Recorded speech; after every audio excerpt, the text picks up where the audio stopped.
After last week's election loss, the Conservative Party of Canada finds itself searching for a new leader and perhaps a new identity. Joining us now for more on what direction the party might take, here's Andrew Coyne, columnist with the National Post, and it's good to have you in that chair again, Andrew. Okay, everyone's doing postmortems these days, so let's start there. Yeah. What ultimately brought down the Conservative government? Their own hubris and arrogance, I suppose. They didn't run a very good campaign, but in a way, I think the result was kind of baked in from the start. If you looked at the polling data consistently for months before the election, the Conservatives were at 30%, plus or minus 2 points, let's say, with very little upside. Only 5% of people would put them as their second choice. So it was hard to see how they were ever going to win this election from the start. The stars would have to line up for them perfectly, where they'd get 35%, the other two parties would get 33%, if that even adds up. And then that had to do with everything they were doing well in government. But then, yes, you get into the campaign, and they had no real platform. There was no real raison d'etre. There was no reason why you had to give them another mandate. It was just kind of more of the same. And of course, the stars did not line up for them as the way they'd hoped. The Liberals swamped the NDP, and at that point, it was definitely over. Dianne Findlay, who's got a seat in southwestern Ontario, wants to be the new interim leader of the party, was on TV in the days after the election saying, people liked our policies, so that wasn't it. And I wonder whether that's code for, it's all Harper's fault. It is, except depending what you mean. So yes, I don't think it was about the economy. Canadians don't typically throw out majority governments unless we're really in a bad recession, and this is whatever you think is not that. I don't think it was to do with just the campaign, as I say. I don't think it was to do with Harper if what that means is, oh, he wasn't likable enough, because he was never terribly likable, and they were winning elections in the past. I think it did have to do, however, with the culture that was established at senior levels of the party, and the top person obviously sets the tone and sets the culture. And it was, as I say, one of overbearing, secretive, not particularly open with the public. But that's not a party thing, that's a him thing, isn't it? It's a him thing, but it became a party thing in terms of that was the culture at the senior levels. It wasn't just, I mean, we saw this, for example, during the Mike Duffy trial, all those emails. The sort of habitual deception and cover-up was part of it. The unwillingness to level with the public, the bullying of subordinates, just the whole culture was very nasty and opportunistic and cynical, and eventually people got very, very tired of it. Now, having said that, this is not 1993 where the Conservatives end up with 2 seats. You know, for repudiation, they've still got 99 seats. They got almost a third of the vote. And, they're the official opposition. They're not the third or fourth place party. We've seen that happen before as well. So, I mean, you got to give them some brownie points, right? They did do some stuff well. Well, that's right. I mean, I suppose it depends what you measure it against. I mean, the same as there were some people talking about this was a Liberal landslide. No, it wasn't. They won 39.5% of the vote, but they came from nowhere. The Tories, people thought in 2011, had set themselves up for a very long run. They had created this, what looked like a very durable coalition. As you say, it didn't collapse, but it did erode. But they'd set up this coalition of the West and Ontario, kind of a basic small C Conservative coalition. And it was entirely needless that they should go down to defeat. All of that was self-inflicted. All of that was this accretion of just annoyances that the public got tired of. But you're absolutely right. For the country's sake, we're in a very good position where we've got contestable politics in most of the country, Atlantic Canada aside. But Quebec, Ontario, BC, Manitoba, these are all very closely contested with 3 different parties all having good shots at seats. That's good news for the country, and as you say, it gives the Conservatives a base to build from. And they're still powerhouse in Saskatchewan, Alberta, good shape in British Columbia. I mean, they've still got something to build from. That's right. So then, as you say, 33 seats crucially in Ontario, so they didn't completely give up all of the work of the previous 10, 15 years of trying to make inroads in Ontario. So we're not back to 1993. You're absolutely right. It's astonishing, however, if you look at the capital city of the province of Ontario, which I'm sorry to tell you, because you're from Winnipeg, this is where elections are won or lost, I'm afraid. It's in the Greater Toronto Area. But if you look at the 416, there's not a single Conservative seat, federally or provincially. Yeah. This is a wasteland for Conservatives right now. And much more concerning for them, of course, is not so much 416, where they've struggled for a long time. It's 905, where they were making big inroads last time. And of course, that has a lot to do with the sort of upwardly mobile immigrant vote. The immigrant vote had not been one that Conservatives historically had done very well with. For the longest time, they were locked up by the Liberals. They had invested great effort and attention in trying to make inroads in there. I think they're still in play. I don't think the immigrant vote has just gone back to the Liberals now en masse. But it does show that it matters how you approach them. I think a message that is rooted in entrepreneurship, hard work, low taxes, I think, conservatives like to say that immigrant values are their values, and I think in that case it's true. I think we've seen when you get into the more divisive cultural stuff, gay marriage did not work for the conservatives when they thought it would, and certainly the whole niqab issue, I think, cost them a great deal. If we consider, you got to give Stephen Harper his due. I mean, he inherited a situation where the conservative vote was split over two parties, maybe even a third party if you want to include the Bloc as well.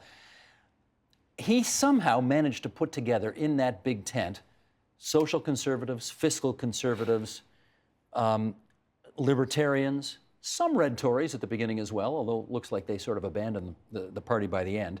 Does that coalition, in essence, still exist inside the Conservative Party?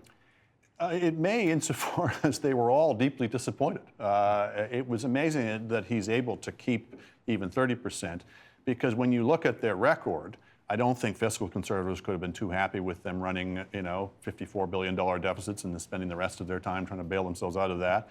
I don't think social conservatives were very well treated by Harper. I mean, basically they were told you can't even mention the word abortion, and very little other things, a couple of symbolic pieces, but not much. Capital punishment is still abolished. abolished. Well, I mean, that was never going to come back, but certainly, some of these other issues, I think social conservatives have a right to be somewhat dismayed at basically they were pushed to the margins. Certainly the old reform contingent who wanted to make government more accountable to Parliament, more accountable to the people, this government was the opposite of that. The red Tories, there was never really a lot of place for them, but even the blue Tories, I mean, what I call the Mike Wilson Tories, the old kind of steady as she goes, let's keep the budget balanced, those kinds of Tories, a lot of whom would be found in Toronto.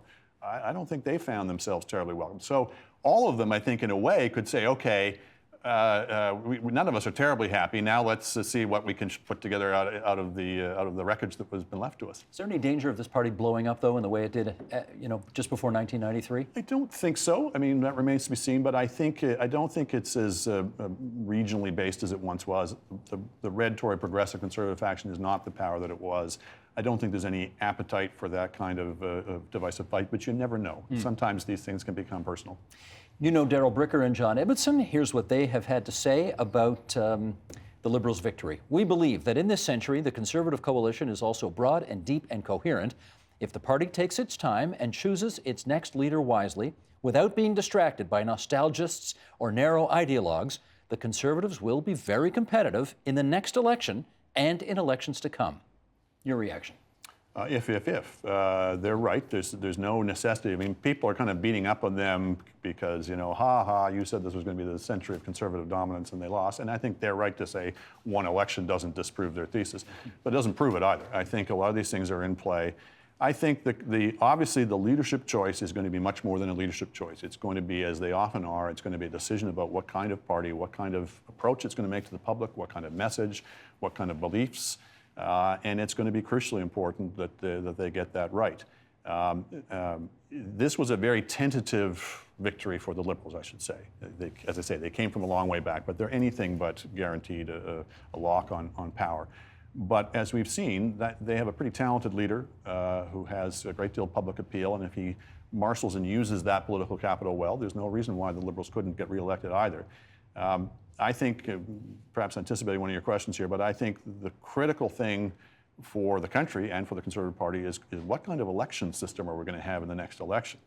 The cat is, definitely among the pigeons in this regard, in that we are discussing possibly ranked ballot, possibly proportional representation, and these... Not to mention mixed member proportional or single transferable vote. We can get into all the permutations and combinations, but the long and the short of it is, when you change the election system, among the other things you change the political calculus and the strategies of the parties. Voters will be basing their decisions on different calculus. The parties will be putting forward different strategies. And the strategy and the leader that might work under one system is not going to work under another. For example, first past the post, the system we have now, places a strong premium on having a regional base because it tends to reward parties that can clump their vote geographically. So if you can have a candidate who can sweep Quebec or sweep Ontario, that's a strong factor. If you get proportional representation, that ceases to be such a big issue, and you start saying who can appeal across the country rather than regionally. If you have a ranked ballot system where you mark your first, second, and third choices, then that doesn't reward, as first past the post does, the kind of polarizing strategy that the Conservatives adopted with some success of saying, well, if we can hold on to 35 or 40%, we don't care what happens with the other 60% as long as they're split. If you need to get second and third choices, you can't be as divisive, you can't be as polarizing. You've got to have a very different strategy and a very different type of leader. So on the assumption that the Liberals are actually going to proceed with this and it won't just get dropped down a deep well somewhere, that should certainly be informing Conservatives' calculations on this. Do you take the Liberals at their word? And Justin Trudeau said it numerous times during the campaign. This will be the last election in which we've used first past the post. It's a pretty definitive statement, isn't it? That would be a hard one to back down from. One way in which they could, of course, would be to put it to a referendum, and then lo and behold, it loses in the referendum, and they say, oh, well, you know.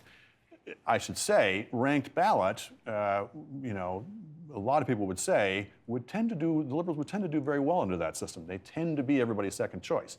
I don't think it's a lock because, again, I think once you change the system, everybody changes. The game changes, the players change. It's not absolutely guaranteed that, as some people said, the Liberals would be in power forever. I don't think that's true at all. But in the early going, certainly, it would be one that they would tend to favor. So for that reason, that reason alone, they may well be willing to pursue that. But I think proportional representation deserves a strong hearing as well, and obviously the NDP pushes that one very hard, and the Conservatives got to figure out what their take is on this as well. Well, okay, you've made a good point that the Conservatives' choice of their next leader may very well depend on what system we put in place. But we've got the old system in place right now. Yes. So you and I are going to have to spend a few minutes here dealing with what the next Conservative Party leader's mission ought to be without knowing what the new system is going to be. Sure. That's life. What do you think the party's future mission ought to be? Well, I don't think it has to reinvent the wheel.